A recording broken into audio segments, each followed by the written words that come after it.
Taurus, Sun, Moon, Rising. Let's see ano yung energies na inyong love life ngayong August 2026. This is a general reading. Pwede kayong makarelate. Pwedeng hindi. Just take what resonates. Another reminder, I will not message you or follow you para mag-offer ng services. So mag-ingat kayo sa mga fake accounts and scammers. Kung gusto niyo ng private reading, just go to my website, mysticqueenph.com, or you can book directly sa aking calendar. Link on the description or comment section.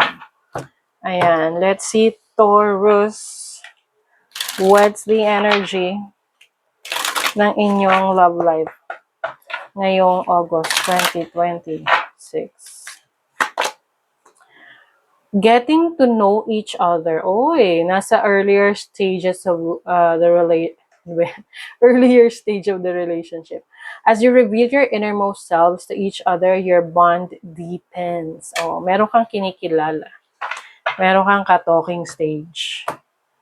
Cause you're getting to know each other a little too well. Okay, let's see, Taurus. Pwedeng hindi pa to talaga totally relationship, no? Nandun pa kayo sa, earlier stage ng relationship. Okay, this is the overall energy, challenge, opportunity where this relationship is going, feelings ng person mo. At ano ang message niya sa'yo for Taurus? Ano yung message? Ay, mamaya. Nabuksan ko na. Okay, overall energy. Ay! Two of Cups. Oh my God, meron ditong in love. Are you in love, Taurus? You have the Two of Cups. So yeah, na you are getting to know each other and yung kumbaga mas nagiging interesado kayo para sa isa't isa. May kasama na dong feelings, na parang inaalam mo if this is love, if this is really love. Your challenge is the King of Wands. So parang feeling nyo mas mabilis ang mga pangyayari.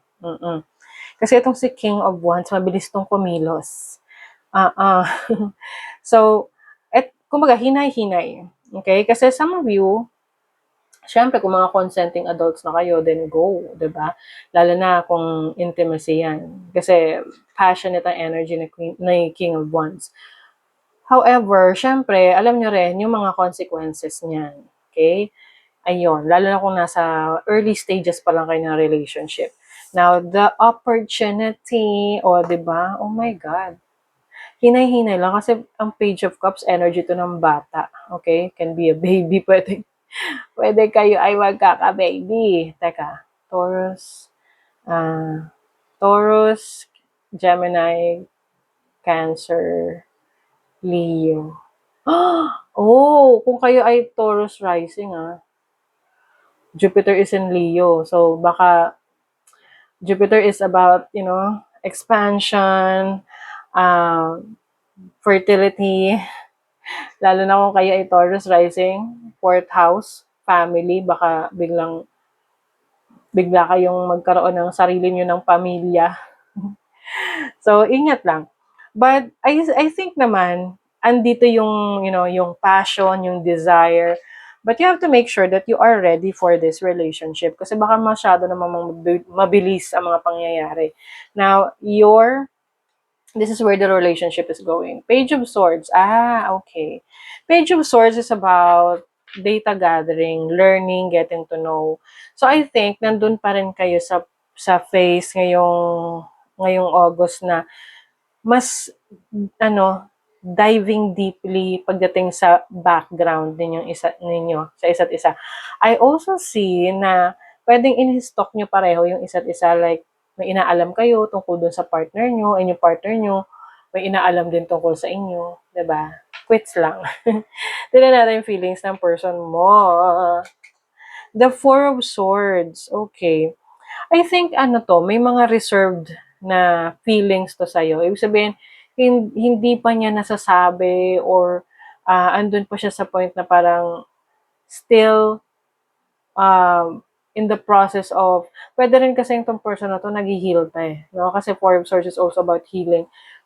Pwedeng, nandun pa siya sa phase na nag-heal siya from the past. And ang mahirap kasi dito, baka maging rebound, 'di ba? Na baka maging rebound ka ng person mo. Kaya alamin mo kung ano yung intention niya sa'yo, or bakit nagmamadali siya. Kung nagmamadali siya, syempre, this is a general reading. Pwedeng hindi naman ito mag-resonate sa'yo. So, just take whatever na nagre-resonate. And then, message, sorry for breaking your trust. Ouch! Okay. So, pwedeng meron ng mga bagay na may mga pa-red flags na tong person mo. That's why, pwedeng meron kang natanong sa kanya na hindi niya nasagot na maayos, and na-realize mo na meron siya tinatago sa'yo. Kaya, inaalam mo ngayon. Or vice versa. Like, meron kang nasabi na hindi nag-align, hindi tumugma doon sa pinapakita mo, parang ganun. Pwedeng vice versa or reversal. So, yeah, you are still in the process of getting to know each other. Of course, ito yung pinaka dapat ginagawa sa relationship, background checking, no? Para alam nyo kung sino ba tong person na kakonect ninyo, kung ano yung intention niya, okay? So, that is your reading, Taurus. Thank you so much. See you again.